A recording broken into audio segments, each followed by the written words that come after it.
Hi friends, welcome to Sindhu's കറികൾ. ഇന്ന് ഞാനിവിടെ തയ്യാറാക്കുന്നത് നമ്മൾ കുട്ടികളെയൊക്കെ കൊണ്ടുപോയി കഴിഞ്ഞാൽ കുട്ടികൾക്ക് ആദ്യം അവരുടെ ഇത് കയ്യിലെത്തുക ഇവിടേക്കാണ്, സൂപ്പർ മാർക്കറ്റുകളിൽ പോയത്. അപ്പം ഈ ഫ്രൂട്ട് യോഗേട്ട് പോലെ നമ്മളൊരു യോഗേട്ടാണ്. ഇതിൽ മാംഗോ അല്ല ഞാൻ ചേർക്കുന്നത്, ഞാൻ പകരം വാനില എസൻസ് അല്ല കസ്റ്റർഡ് പൗഡറാണ് ചേർക്കുന്നത്. അപ്പം അതിന് വേണ്ടിയിട്ട് ഞാൻ ഒരു 300 ml കപ്പിൽ ഒരു കപ്പ് പാൽ കൂടി എടുത്തു വെച്ചിട്ടുണ്ട്.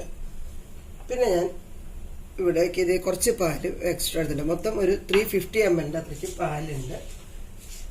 ഇതിലേക്ക് ഞാനൊരു 2 സ്പൂൺ കസ്റ്റർഡ് പൗഡറും കൂടെ ചേർത്ത് മിക്സ് ചെയ്യുന്നുണ്ട് കേട്ടോ. ഒരു 2 ടേബിൾ സ്പൂൺ ആണ് കസ്റ്റർഡ് പൗഡറും കൂടെ ചേർത്ത് വെച്ചിട്ടുണ്ട്. ഒരു 50 ml പാലിലേക്ക് ഒരു 300 ml പാല് ഇവിടെ ഞാൻ ഒന്ന് തിളപ്പിക്കാനായിട്ട് വെച്ചിട്ടുണ്ട്. ഇനി ഇതിലേക്ക് നമുക്ക് മധുരത്തിന് ആവശ്യമായിട്ടൊരു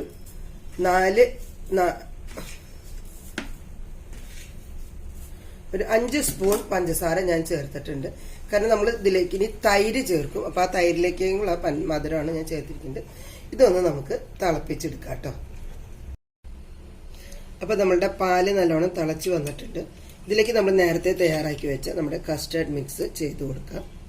ഇത് നിങ്ങൾക്ക് കസ്റ്റർഡ് പൗഡർ ഇല്ലാന്ന് വിചാരിച്ചിട്ട് ഇത് ഉണ്ടാക്കാതിരിക്കേണ്ട. പകരം നമുക്ക് ഇതിന് കസ്റ്റർഡ് പൗഡറിന് പകരം ഏലക്കയുടെ ഫ്ലേവർ ഇടാം. ഫ്ലേവർ നമുക്ക് ഇഷ്ടമുള്ള ചേർക്കാം. പിന്നെ കുറച്ച് കോൺഫ്ലവർ ഇതേപോലെ തന്നെ 2 ടേബിൾ സ്പൂൺ കോൺഫ്ലവറും കൂടെ ചേർത്താൽ മതി കേട്ടോ.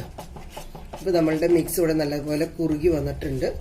ഞാൻ ഫ്ലെയിം ഓഫ് ചെയ്യണം. ഇനി ഇതൊന്ന് നമുക്ക് ഇളക്കി ചൂടാറ്റാം. കാരണം തൈര് ചേർക്കും മുമ്പ് ഇത് ചൂടാറും. നമ്മളുടെ ഈ മിക്സ് നമ്മൾ ഇളക്കണം കേട്ടോ. നല്ലതുപോലെ ഇളക്കി ചൂടാറ്റണം, അല്ലാന്നുണ്ടെങ്കിൽ അത് സെറ്റായി പോവും. അപ്പൊ നമ്മളുടെ മിക്സ് ഇവിടെ ചൂടാറിയിട്ടുണ്ട്. ഇനി നമുക്കിതിലേക്ക് ഒരു കപ്പ്, അതായത് 250 ml അത്രയ്ക്ക് തൈര് ഒഴിച്ചു കൊടുക്കാം. പുളിയില്ലാത്ത തൈരാണ് കേട്ടോ ഇത്. അതും കൂടെ ഇതിലേക്ക് ചേർത്ത് നമുക്കൊന്ന് മിക്സ് ചെയ്തെടുക്കാം കേട്ടോ. പുളിയില്ലാത്ത തൈര് വേണം, അല്ലെങ്കിൽ നല്ല പുളിയായിരിക്കും. നമ്മൾ ചേർക്കുന്ന മധുരമൊന്നും മതിയാവില്ല. കുറച്ചും കൂടെ കട്ട തൈരാണെങ്കിൽ സൂപ്പർ ഇതാവും. ഇതിപ്പോൾ ഞാൻ വീട്ടിലുണ്ടാക്കിയ തൈരാണ്. നമ്മൾ പുളി കുറച്ചിട്ടാക്കിയാൽ മതി. കൂടുതൽ പാലിൽ കുറച്ച് തൈര് ഒഴിച്ച് ഒരു 4 മണിക്കൂർ വെച്ചാൽ നല്ല പുളിയില്ലാത്ത തൈര് കിട്ടും.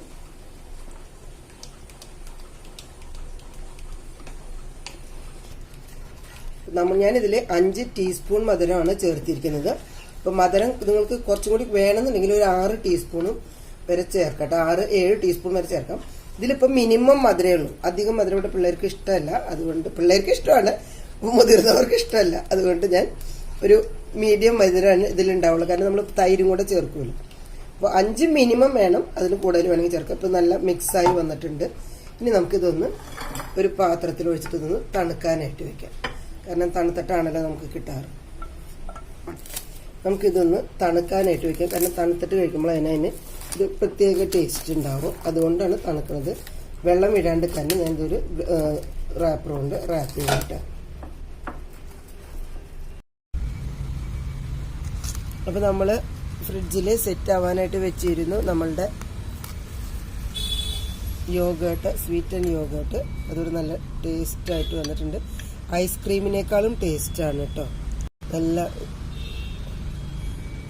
എന്താ പറയുക, കുട്ടികൾക്കൊക്കെ ഇഷ്ടമാണ്. നമ്മൾ സൂപ്പർ മാർക്കറ്റിൽ നിന്ന് വളരെയധികം വില കൊടുത്തിട്ടാണ് ഇത് മേടിക്കാറ്. അത്രയൊന്നും ആവശ്യം ഇല്ല ഇതിൻ്റെ വില. നമുക്ക് വീട്ടിലുണ്ടാക്കാൻ വളരെ എളുപ്പമാണ്. കസ്റ്റർഡ് പൗഡറും പാലും ഉണ്ടായാൽ മതി. പുളിയില്ലാത്ത തൈര്. സൂപ്പർ ടേസ്റ്റാണ്. എല്ലാവരും ട്രൈ ചെയ്ത് നോക്കിയോളൂ. ബൈ. Thanks for watching.